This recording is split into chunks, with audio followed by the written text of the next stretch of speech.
salam cerdas untuk siswa-siswi Indonesia. Assalamualaikum warahmatullahi wabarakatuh. Salam sejahtera untuk kita semua. Perkenalkan, nama saya Gladys Retno Maharani SPD MPD. Biasanya saya dipanggil Teacher Eno. Kali ini kita akan membahas tentang corak kehidupan masyarakat pada zaman praaksara. Sebelum kita masuk corak kehidupan masyarakat pada zaman praaksara, terlebih dahulu kita harus memahami apa itu sejarah. Mari kita lihat. Pengertian sejarah secara umum. Asal kata sejarah yang pertama yaitu berasal dari Yunani, di mana historia yang artinya adalah orang pandai. Sedangkan yang kedua yaitu Inggris atau history, di mana artinya adalah masa lampau. Sedangkan dari bahasa Arab yaitu sejaratun, yang artinya pohon atau silsilah. Kemudian pengertian sejarah secara umum itu adalah ilmu yang mempelajari peristiwa penting yang diperbuat oleh manusia pada masa lampau. Suatu peristiwa itu membawa perubahan, perkembangan, dan pembaharuan. Kemudian kita lihat lagi manfaat sejarah. Ada 3 manfaat secara umum, yaitu edukatif, inspiratif, dan rekreatif. Edukatif adalah mengambil pelajaran yang berguna dan memupuk rasa nasionalisme bagi generasi muda. Sedangkan inspiratif adalah kisah sejarah banyak memberikan inspirasi kepada kita. Sedangkan rekreatif adalah dengan mempelajari sejarah sebagai kisah dapat memberikan suatu hiburan yang segar, seolah-olah kita terbawa oleh alur ceritanya. Kemudian sumber sejarah. Sumber sejarah ada 3. Pertama, sumber lisan, primer dan sekunder. Primer adalah pelaku sejarah, sedangkan sekunder adalah saksi sejarah.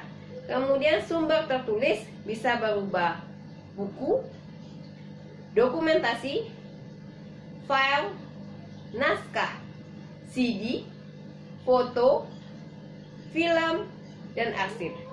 Sedangkan sumber benda bisa berupa patung atau arca, makam, gereja, masjid, artefak, dan fosil. Itu adalah sumber-sumber sejarah. Kita masuk lagi. Perkembangan kehidupan masyarakat prasejarah serta peninggalan dari zaman prasejarah. Zaman prasejarah dikenal juga dengan istilah zaman praaksara.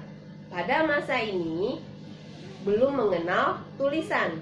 Cara masyarakat dalam mewariskan melalui tradisi lisan.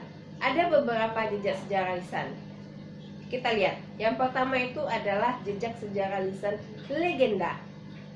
Merupakan tradisi lisan yang paling tua umurnya dan setiap daerah mempunyainya. Contohnya apa?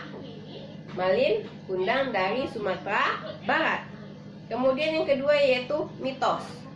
Cerita prosa rakyat yang tokohnya diperankan para dewa-dewi atau makhluk setengah dewa.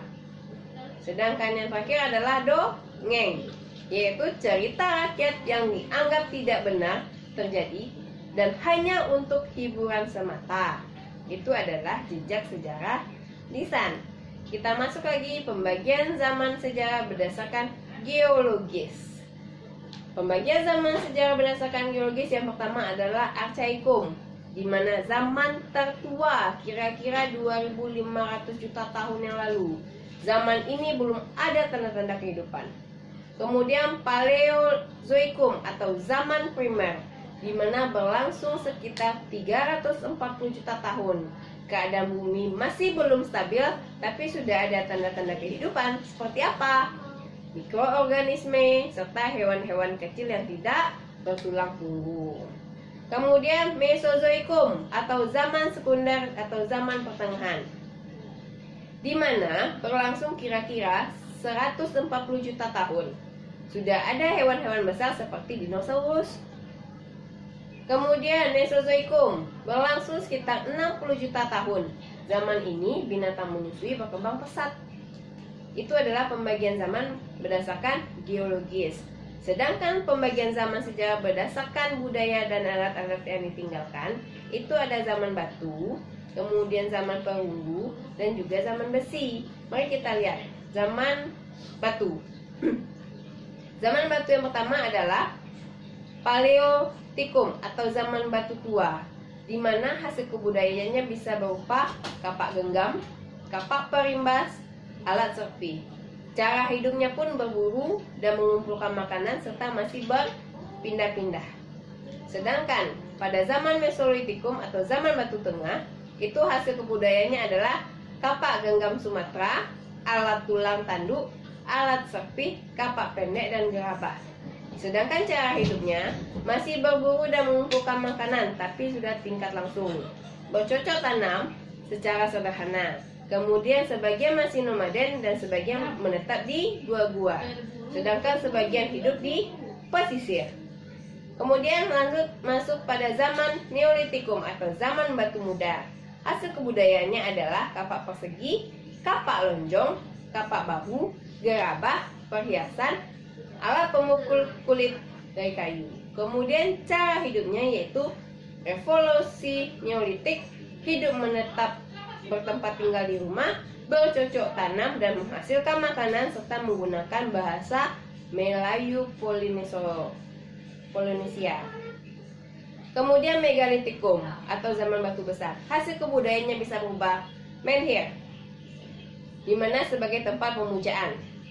Punden berunda, tempat pemujaan yang bertingkat-tingkat. Dolmen, meja batu untuk tempat sesajian. Sarkofagus, peti mati berbentuk seperti lesung dan mempunyai penutup. Kemudian waruga, kubur batu yang berbentuk persegi panjang dan mempunyai penutup. Dan arca, sebagai media pemujaan biasanya rupa gajah dan harimau. Nah, bisa kalian lihat, ini adalah salah satu bentuk dari kapak genggam, kapak persegi, kapak bertangkai, kapak lonjong, menhir, dolmen, sarkofagus. Nah, ini tersebut. Kemudian kita masuk lagi zaman logam. Zaman logam terbagi atas 3, yaitu zaman tembaga, perunggu, dan besi. Zaman tembaga tidak ada ditemukan di Indonesia. Oke, cukup sekian materi kita hari ini. Apabila saya ada salah kata, saya mohon maaf. Assalamualaikum warahmatullahi wabarakatuh.